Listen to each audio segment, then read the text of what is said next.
కానీ నేను రాసిన వీలునామా ప్రకారం నువ్వు నీ భర్తతో అత్తతో కలిసి ఉంటేనే నీకు గాని నీ బిడ్డకు గాని ఆస్తి దక్కుతుంది. లేదంటే అనాథ శరణాలయానికి వెళ్తుంది, అంతేగా? కాదమ్మా, ఆ అనసూయకి చెందుతుంది. ఆ అనసూయకి చెందుతా ఆ అనసూయకి చెందుతా ఆ అనసూయకి చెందుతా ఆ అనసూయకి చెందుతా.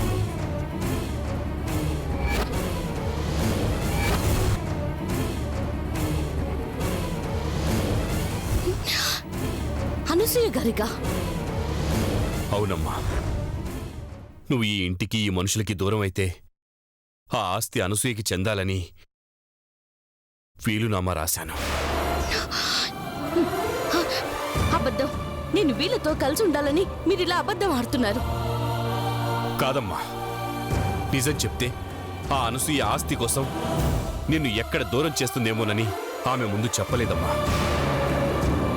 కానీ నిజం తెలియకపోతే ఆ ఆస్తి అనసూయ పాలైపోతుందని నీకు మాత్రమే ఆ రహస్యం చెప్తున్నాను. ఏ ఆస్తి కోసం నువ్వు ఇంతకాలం పోరాడావో, ఏ ఆస్తిని కాపాడ్డానికి నువ్వు ఇన్ని కష్టాలు పడ్డావో, ఆ ఆస్తి ఇప్పుడు నీ చేతుల్లో ఉంది. దాన్ని కాపాడుకుంటావో ఆ అనసూయ పాలు చేస్తావో నీ ఇష్టం. నిర్ణయం నీకే వదిలేస్తున్నాను.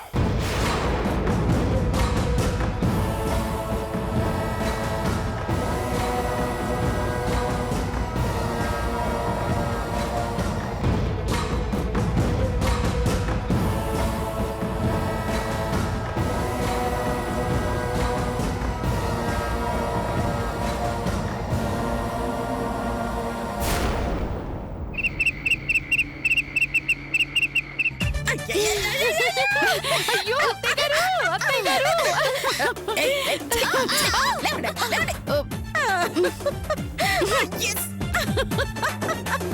అయ్యయ్యో, నిజంగా ఎంత మంచి బంపర్ ఆఫర్ కొట్టేసావు నాన్న. ఇది బంపర్ ఆఫరా?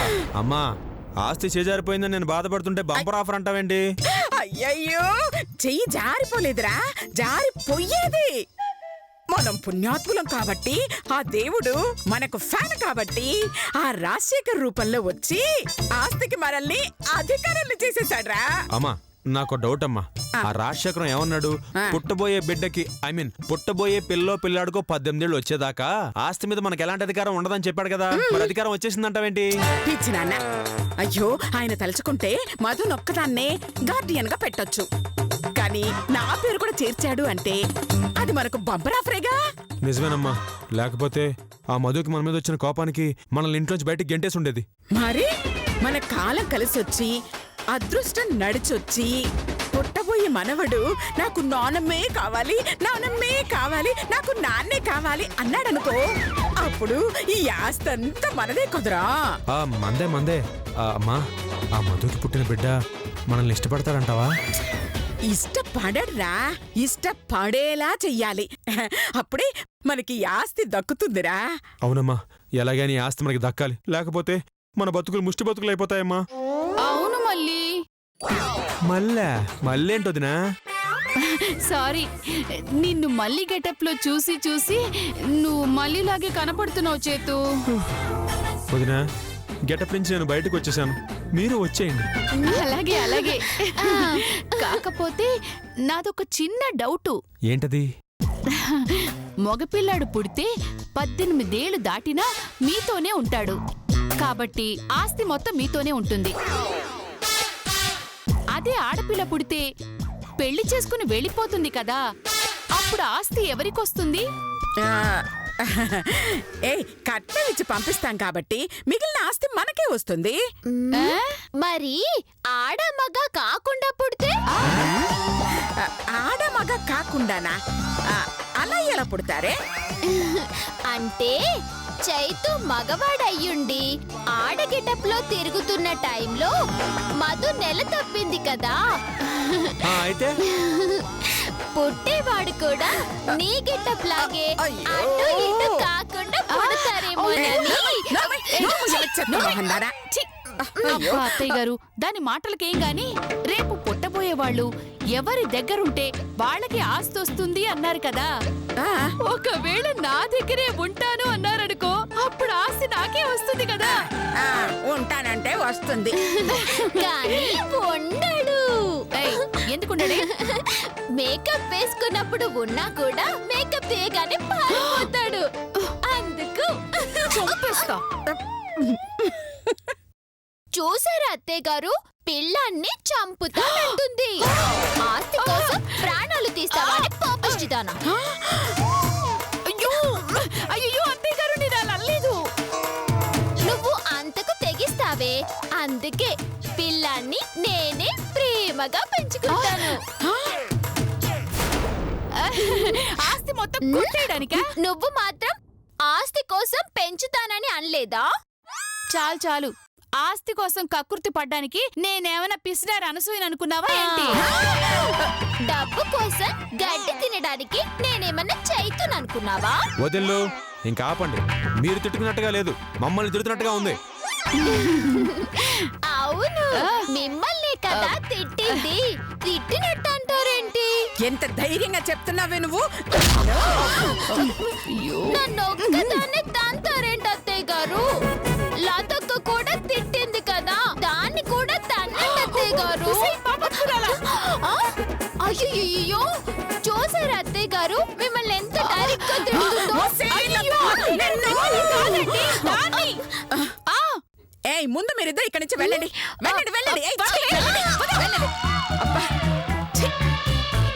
అయ్యో, ఆ దేవుడు కోడలనివ్వకుండా 2 కార్లనిచ్చాడు. ఇద్దరు కాదమ్మా, ముగ్గురు, ఆ మధుతో కలిపి. కరెక్ట్ నానా. ఆ 3వ కోతి మీద ఓ కన్నేసి ఉంచుదాం. పద రా.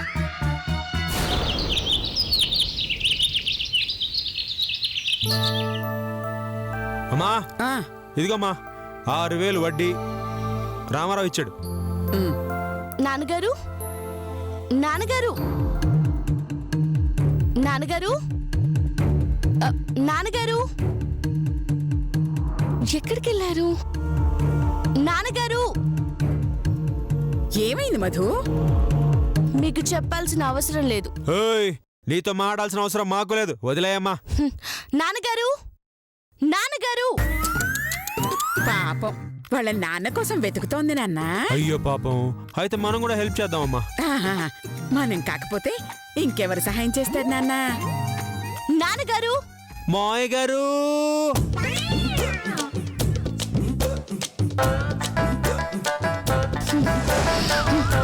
నాన్నగారు, అన్నయ్య గారు.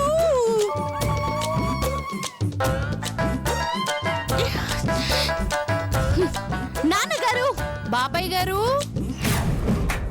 బిగ్ నాన్నగారు. బిగ్ నాన్ననా? యు మీన్ పెద్ద నాన్న? యా అనసూయ. చొంపుతా. యా ఏంటి యా? నువ్వు వెతుక్కోమ్మా. అసలే మీ నాన్న ఒట్టు మనిషి కూడా కాదు. ఏంటి? అంటే మీ నాన్న ముసలాడు కదా, ఏ బీపీఓ షుగరో ఉండుంటుంది కదా. పాపం ఎక్కడైనా కళ్ళు తిరిగి పడిపోయాడేమో అని మా అమ్మ బాధపడుతోంది. నేను భయపడుతున్నాను, మేమందరం జాలి పడుతున్నాం. ఛీ, మీరు మారరు. ముందు నువ్వు మారు. ఇక్కడే ఎతికావనుకో నీ బాబు సంవత్సరాన దొరకడు. ముందు రూములో ఎత్తుకో. ఎలా? ఛీ, నాన్నగారు, నాన్నగారు, నాన్నగారు, నాన్నగారు, ఎక్కడున్నారు? ఎక్కడికి వెళ్ళారు నాన్నగారు?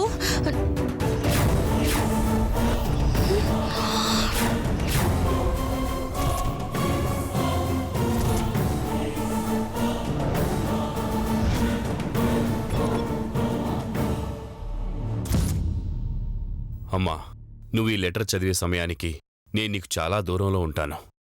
నిజానికి నేను నీకు చెప్పే వెళదామనుకున్నాను.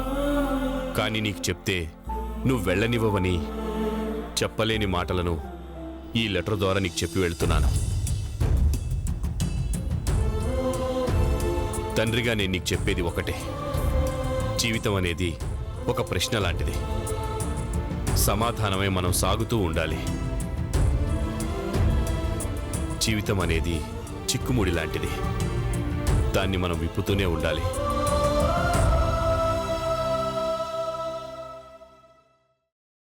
జీవితం అమ్మ ఒడి లాంటిదమ్మా. కాసేపు సేద తీరాలి. కలలా కరిగిపోయే, అలలా చెదిరిపోయే చిన్న జీవితంలో సాధ్యమైనంత వరకు ఆనందంగా సంతోషంగా ఉండడానికి ప్రయత్నించాలి. ఈ పగలు, ప్రతీకారాలు, ద్వేషాలు, పంతాలు ప్రేమని అంతం చేస్తాయమ్మా. సొంత వాళ్ళందరినీ దూరం చేస్తాయి. నీకు తెలివుంది, ధైర్యం ఉంది, ప్రేమించే మనసుంది, క్షమించే గొప్ప సంస్కారం ఉంది. ఆలోచించమ్మా. నీ జీవితాన్ని నువ్వే నడిపించు. నీ తండ్రి కోరిక నెరవేర్చు.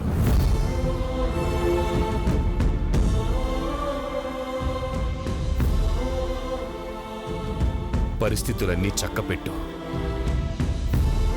రాజశేఖర్ కూతురన్న మాట నిలబెట్టమ్మా. ఆ రోజు నేను తప్పకుండా వస్తాను. అప్పటి వరకు నిన్ను నీడలా కాపాడుతూనే ఉంటాను. ప్రేమతో, మీ నాన్న.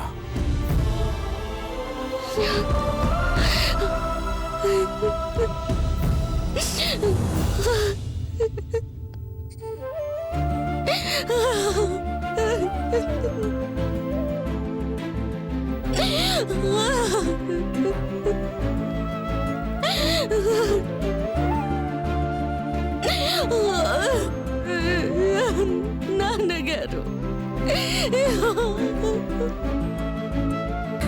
అయ్యో రండి రండి రండి.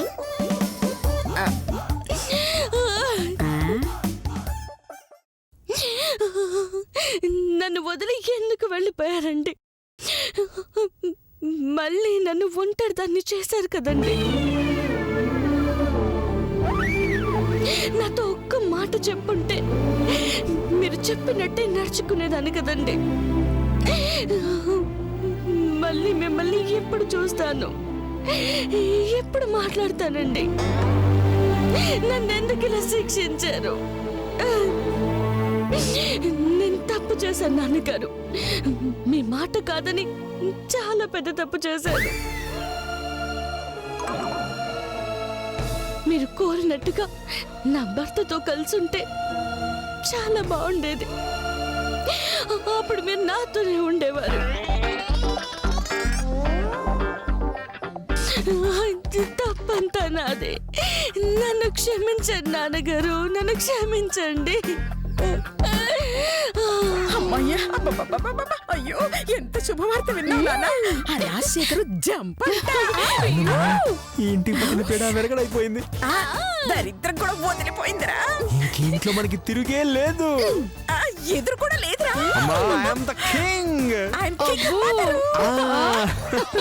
నేను కింగ్ వదిన. నేను కింగ్ అన్న పెళ్ళాలి. అయ్యో వస్తుంది, పదండి పదండి.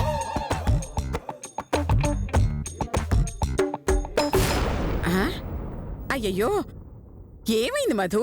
నాన్న గోరు కనిపించారా? అమ్మా మొహం చూస్తే తెలియట్లా. పాప ముసలోడు జంపు.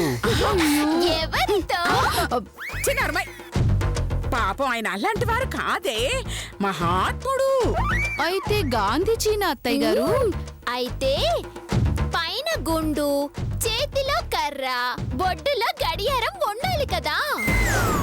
ఆయన జాతిపిత గాంధీజీ అమ్మా, ఈయన మధుపిత. పాపం మళ్ళీ ఆయన హిమాలయాలకు వెళ్ళిపోయాడేమో. అలాంటప్పుడు మరి మధు పరిస్థితి ఏంటమ్మా ఇప్పుడు? మాటల్లో నేను చెప్పలేను నాన్న.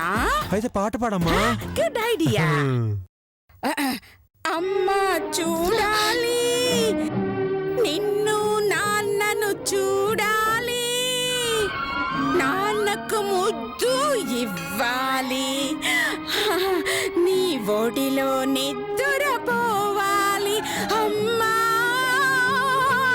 అమ్మా అమ్మా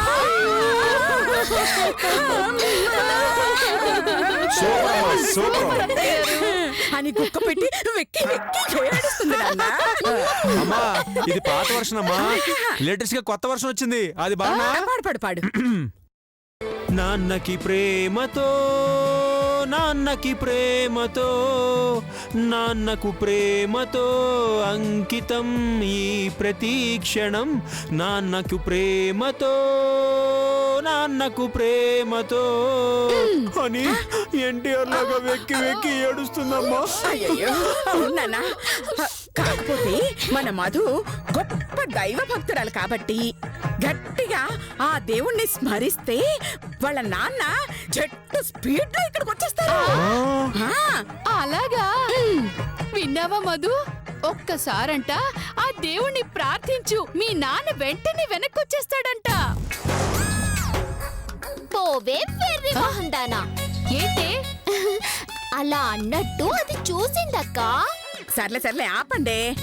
నాన్న చేతు, నాన్నని పిలవడానికి మధు మొహమాట పడుతుంది గాని మన ఇద్దరం పిలుద్దామా? నేను రెడీ అమ్మా. ఓకే. మన మధు నిజంగా దైవ భక్తురాలే అయితే, ఆమెకు నీతి నిజాయితీ ఉంటే మనం పిలవంగానే తల్లిదండ్రులు వచ్చేస్తారు, లేదంటే రారు. అంటే అమ్మా మధుకిది క్యారెక్టర్ టెస్ట్ అన్నమాట. ఇంకెందుకమ్మా ఆలస్యం, పిలిచేద్దాం. అమ్మగారు, అమ్మగారు, నాన్నగారు, అమ్మగారు, నాన్నగారు.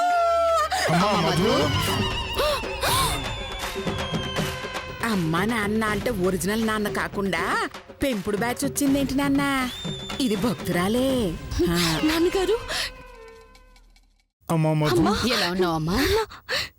చాలా బాధగా ఉందమ్మా. రాజశేఖరం గారు వెళ్ళినందుకు మాకు బాధగానే ఉందమ్మా. నాన్నగారు వెళ్ళిన విషయం మీకెలా తెలిసింది? వెళ్తూ వెళ్తూ మాకు లెటర్ పంపించి వెళ్ళారమ్మా. అమ్మా రాజశేఖరం గారు ఫ్లాష్ బ్యాక్ లో పోస్ట్ మ్యాన్ గా పనిచేశాడా? కనిపించిన ప్రతి వాళ్ళకి లెటర్లు ఇచ్చుకుంటూ వెళ్ళిపోతున్నాడు. చూడబోతే అలాగే ఉంది నాన్న. ఆ లెటర్లో ఇహ నుంచి మమ్మల్ని నీకు తోడుగా ఉండమని, ఆయన తిరిగి వచ్చే వరకు నిన్ను జాగ్రత్తగా చూడమని చెప్పారమ్మా. అందుకే ఇక శాశ్వతంగా నీ దగ్గరే ఉండిపోదామని వచ్చాం. ఆయన రక్తం పంచితే మీరు ప్రేమను పంచి పెంచారు. ఆయన కోరిక మేరకు అందరం కలిసే ఉన్నాం నాన్నగారు. లోపలికి పదండి.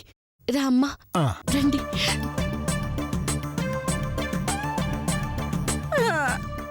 ఓరి దేవుడో, ఒక దరిద్రం వదిలింది అనుకుంటే రెండు దరిద్రాలు తగులుకున్నాయేంటి నాన్న? ఏం తగులుకుంటే ఏంటమ్మా, ఆ రాజశేఖరం గారు పోయాడుగా.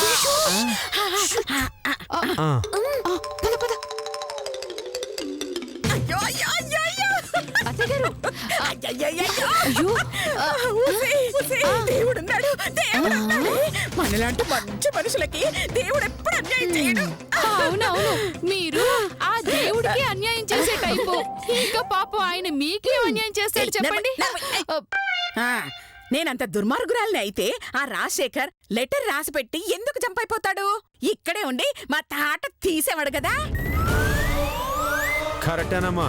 అమ్మా మన భక్తికి ఆ దేవుడు పొలకించిపోయి ఆ రాజశేఖరం గారిని ఇల్లు వదిలి పారిపోయేలా చేశాడు. నాకు తెలిసాడు ఇప్పట్లో రాడు. ఇంకా మనం ఏం చేసినా అడిగే దిక్కే లేదు. అయ్యో అవునవును నాన్న, ఆ రాజశేఖర్ ఇక్కడే ఉంటే ఆ మధుకి అండగా ఉండేవాడు. పెత్తనం మొత్తం ఆ మధు చేతిలోనే ఉండేది.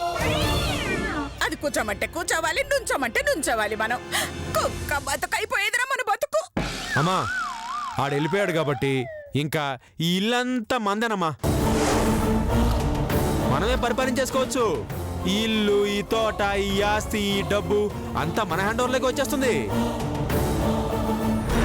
మధు ఉండగా మీ హ్యాండ్ ఓవర్ ఎలా అవుతుందమ్మా? వదినా మధు ఏమన్నా కరణం మల్లీశ్వర ఈ విషయం తెలియగానే వచ్చి మనల్ని కుమ్మేయడానికి? నా భార్య బతికిపోయింది కానీ లేకపోతే దాన్ని ఇదిగో ఈ ఎడంచెతో నలిపేసి ఉండేవాడిని. అవునన్నా, మనకి మంచి రోజులు వచ్చాయిరా. అందుకే మధుమతి ఒంటరిగా మిగిలింది. రేపు ఈ ఇంటి పెత్తనం నేను లాగేసుకుంటాను. దానికి తెలియకుండానే ఈ ఇంటికి పని మనిషి చేస్తాను. ఆస్తి, అధికారం అన్ని నా ఆధీనంలోకి తెచ్చుకుంటాను.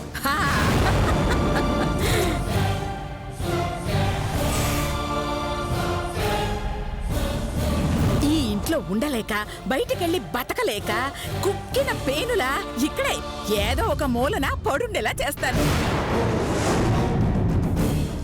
ఈ ఇంటికి మహారాణి అవుతాను.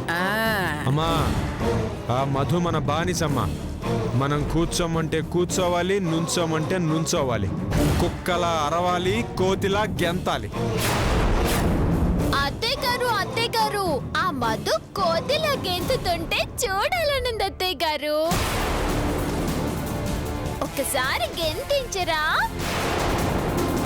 ఆ, అయ్యో నీ కోరిక తప్పకుండా తీరుస్తానే. అవును అత్తయ్య గారు, నాకు కూడా అది కుక్కలాగా బౌ బౌ బౌ నరుస్తుంటే చూడాలనుంది. అక్క, దానికైతే మధు అరవడం ఎందుకు? రోజు అత్తయ్య గారు అరుస్తున్నారు కదా, సేమ్ అలాగే ఉంటుంది. ఒసేయ్, నిన్ను చంపుతానే కోతి మొహం దానా. పాపం అక్క కోతిలా ఉండదు అత్తయ్య గారు. ఉసేయ్, ఆవిడన్నది నన్ను కాదే నిన్ను. నన్నా? అవునే, నిన్నే నిన్నే నిన్నే నిన్నే. నన్ను అన్నారు కాబట్టి వదిలేస్తున్నాను. అదే మా లతక్క నానున్నారంటే కథ మరోలా ఉండేది. హ? అంటే ఏం చేస్తావే? ఏమైనా చేస్తాను, ఎంతకైనా తెగిస్తాను. హ? అలాగా అయితే అది కోతి మొహంది, చింపాంజీది కొండ మొహంది. అయ్యయ్యో, అంతేనా అత్తయ్య గారు? తిట్లు రావా ఇంకా మీకు? హ? నిన్ను నోర్మయ్. అత్తయ్య గారు, ఇది మిమ్మల్ని రెచ్చగొట్టి నన్ను తిట్టిస్తోంది. వదిన్లు, అమ్మా నువ్వు కూడా ఏంటమ్మా? వదిన్లు, ముందు గొడవపడ్డం ఆపండి. ఆ మధుని ఫస్ట్ ఎలా ముప్పు తిప్పలు పెట్టాలో అది ఆలోచించండి.